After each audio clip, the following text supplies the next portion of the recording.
Hello and welcome back to another movie review. That's right. We're reviewing Deadpool. Deadpool 2. This is the spoiler review. We're not really going to do a spoiler-free review for this one because I noticed on our channel people are more interested in the spoiler reviews. If you want to see a spoiler-free review, let us know and we'll do more spoiler-free reviews. But this time, for this movie, spoiler review, we're going to get right into it. Yes. What we liked, what we didn't like, we're going to talk all about it. I have a lot to say. Linda has a lot to say. I was going to film this one on my own because, you know, we've had the opposite schedules. But Linda has a lot to say, guys. Well, I just have my own opinion, and I don't think a lot of people are going to agree with me, but this is what I think. I don't think I agree, and we might have she some doesn't disagreements on this. But let's get right into it. Very important review for me because I've been looking forward to this movie all year. When I saw the list of movies coming out in 2018, Deadpool 2 had a special place in my heart. In your heart. Oh my God. Special place in my heart, in my soul. Okay? I put this one on the calendar. I couldn't wait for 2018. Guys, when I found out... so romantic. Romantic? I'm not being romantic. I'm talking about Deadpool 2. Okay, when I saw this on the schedule, 2017, I saw this was coming out this year. I was like, I'm going to be there no matter what. Okay, I agree. I was very hyped too because I liked the first one a lot. Loved it. Loved it. But this one. Okay, so let's get right into it. I mean, in terms of plot, you know, Deadpool, he has to go up against Cable in this one. Mm-hmm. Right? His wife gets killed in the beginning of the movie. Which, to me, that was the saddest part. And that kind of leads to other events. Right. You know, his life goes downhill from there. And it was a shocking moment. Shocking moment. But the beginning of Deadpool also, he kills himself. Right at the beginning of the movie, right? He blows himself. He blows himself up, but he says, you know, this is what happened. And 7 hours before he does that. No, like a week or something. A week? Yeah, I thought it was like hours. He's like, I'm killing myself, and then I'm going to let you know why I'm killing myself. Let's rewind. Let's go back in time. Okay. And I'm gonna show you the events that lead up to this. Right. Yeah, but it was weird. It does start off with him kind of blowing himself up, and it kind of lets you know that something really dramatic and bad happened. Right. And then you see, like, you know, what he's been up to since the last movie, killing assassins all over the world. Yeah, you're right. You know, taking out different people in different continents, and eventually that catches up to him. So let's start off with what we liked about this movie. It was just as hilarious as the first one. Yes. I laughed so hard. Some parts were just so funny. Like that one part towards the end where they cut off his body. And I'm like, how is he going to recover from this one? And then Cable shows up. They're having this serious conversation. They pan down. They show his little legs. That was so moments like that. Funny. So moments funny. like that was so funny. And I was surprised that they could keep so many jokes coming in the second one. Yeah. You know, what worries me about this movie franchise, this character, is that by the third one, is it just not going to be funny anymore? Or can they make it as funny as the first one? Yeah. And I feel like this one, I wouldn't say it was funnier than the first one, but it was at that level. It was yeah, equally, the jokes kept equally coming. funny. The jokes kept coming. The jokes kept coming. You know, it kept you entertained on that sense all the time. But I was also surprised with some of the dramatic moments as well. Like in the beginning of the movie, it was pretty shocking that they killed his wife, his girlfriend. Are they married? Yeah, I think they are. I don't know. I don't know if they're married or not. They never show that Leave part. us a comment. Leave us a comment. I don't know if he proposed at the end of the first one. He did propose at the end of the first one, like, but I don't think they never show like they really got married. So. Okay, they just together. I think well, they're so. talking about having little baby kids, so I'm not sure. Which was the most cutest part of the movie, and then they were planning dies. this whole future, and then she dies. They kill her. Yeah, I mean, his past comes back to haunt him. In the beginning of the movie, he's taking out all these bad guys all over the world, different continents, and then it comes back to him and these guys find where he lives. Right. You know, and she gets shot. And I didn't really expect that at all from this movie. None of that you could tell from the trailers. There was a lot of stuff in this movie that you didn't see in the trailers. And sometimes that's good. A lot of times that's good because sometimes I hate seeing a trailer and you feel like you watched the whole movie. Yeah, you're right about that. Like, they did not give that up at all. From the trailers, I did not see that coming. When they shot her, I thought she was going to come back right away somehow, or like some kind of story twist that maybe she wasn't really dead, but they freaking killed her early in the movie. Yeah, it was really sad. And the way the movie is set up in the beginning, I was like, I didn't see that coming. So I was really surprised how long it took Cable to show up on screen. Like, it took a long time. Yeah. I mean, I felt like it was like 30, 40 minutes before, we actually saw Cable on screen. That's how it felt. Because remember, he went through this whole process of, his girlfriend dies. Yeah, you're right. He kills all these assassins. He's in the X-Men headquarters. He's dealing with Colossus, which was pretty funny. I like the interaction of Colossus and Deadpool. I like that friendship that they have.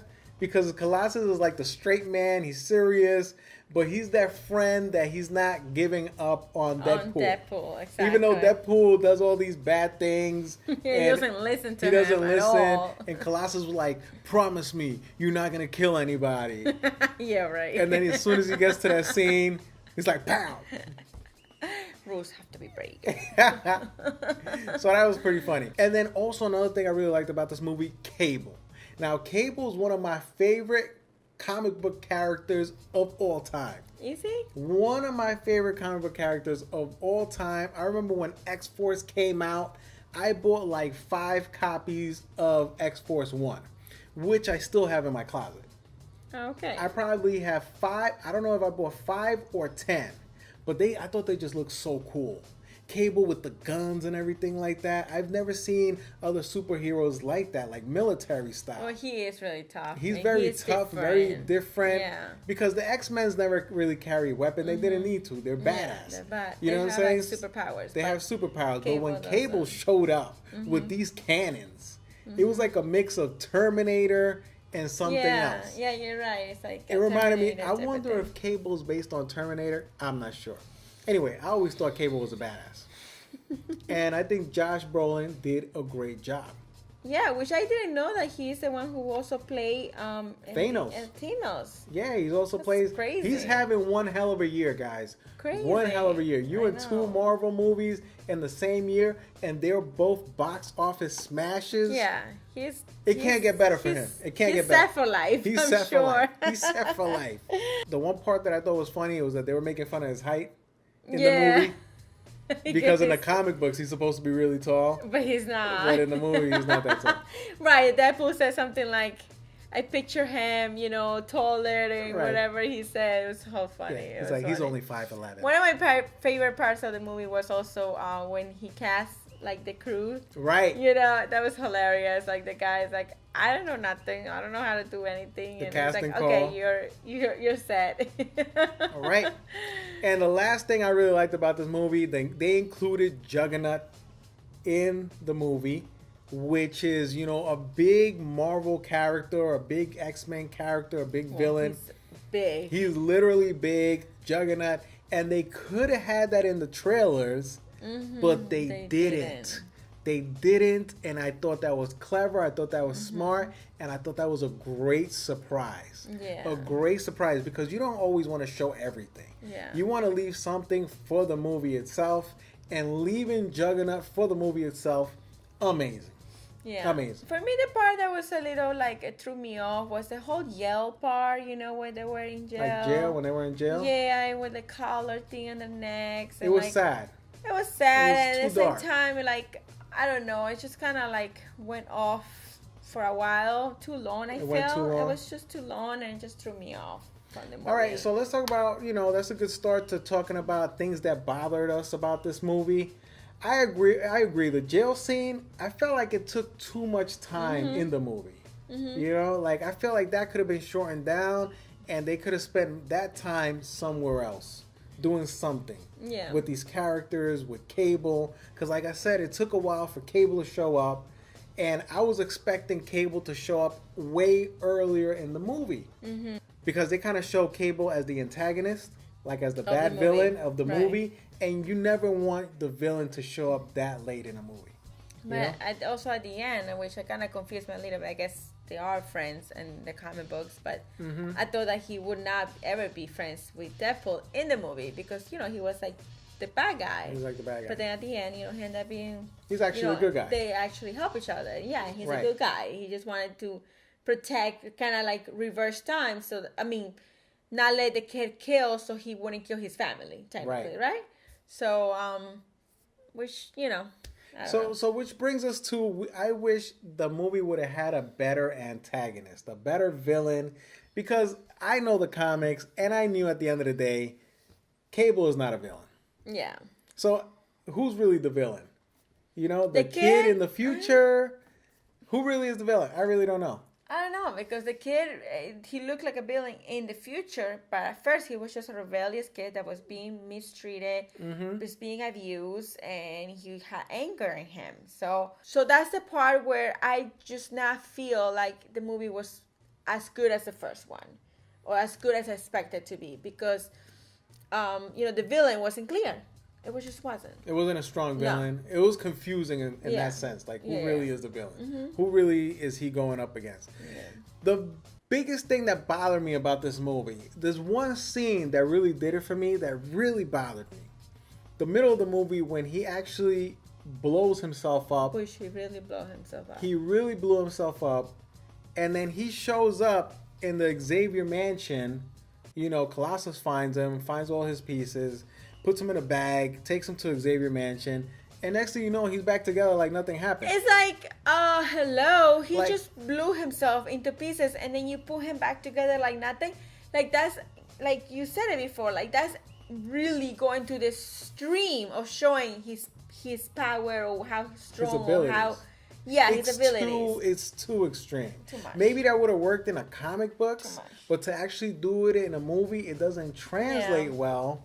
Because then it makes it feel immortal. Like, no matter what you do to this guy, he's not going to die. So anything that happens to him, it really doesn't matter. Yeah.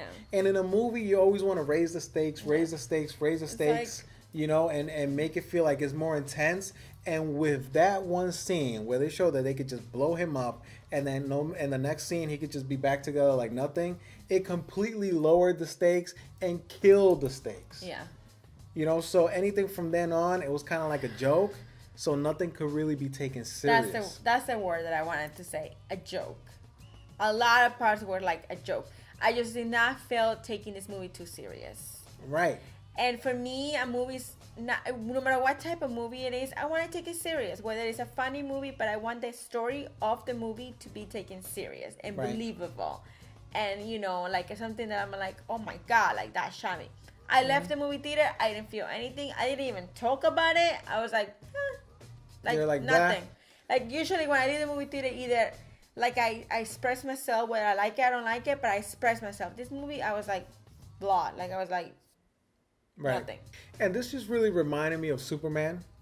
And I think one of the reasons why Superman doesn't always work in movies and why it struggled to work in movies is that he's so powerful that you know you can't kill him, so it's almost boring to watch because you know that nothing's going to happen to Superman. And this almost had a similar effect in that when they blew him up and then he came back together, anything after that was kind of boring because you know Deadpool wasn't going to die and that Deadpool wasn't in any real danger. Exactly. And that kind of killed it for me. I still enjoyed the movie, but I hated that they made that creative decision. Too much. It was too extreme, a little too silly. And moving on to the third one, I'm a little worried that they're going to keep that trend of making it so silly that you can't take any of it serious. Yeah. So overall, I enjoyed the movie. But out of 5 stars, I'm giving it a 4. That's being nice. I'm giving it a 4. I really enjoyed it. But it was a little too extreme in terms of the silliness. I'm giving it a 3. A 3? A 3. A 3? A 3. Wow. Wow. I'm not thinking about it. I'm giving it a 3. A solid 3. Yeah. I'm giving it man. I'm barely giving it a 4. Barely giving it a 4. Well, that's it for today's episode, guys. Thanks for watching. I know a lot of people are going to disagree with us because a lot of people love this movie. It made a killing at the box office. But some things could have been a little bit different that would have made the movie better. Yeah, I agree. It's just, I don't know. I thought that the first one was so good and so amazing and so funny, and the story was just amazing, that this one just completely threw me off. Yeah, I mean, it's hard to follow up a good movie, you know? Yeah, so we'll see what happens with the third one. Hopefully it's better. Hopefully it's better. And I mean, you know, you will not agree with me or him or our review, but that's why we do this. So leave us a comment, subscribe to our channel, and we'll see you soon. All right. See you guys later. Peace out. Bye.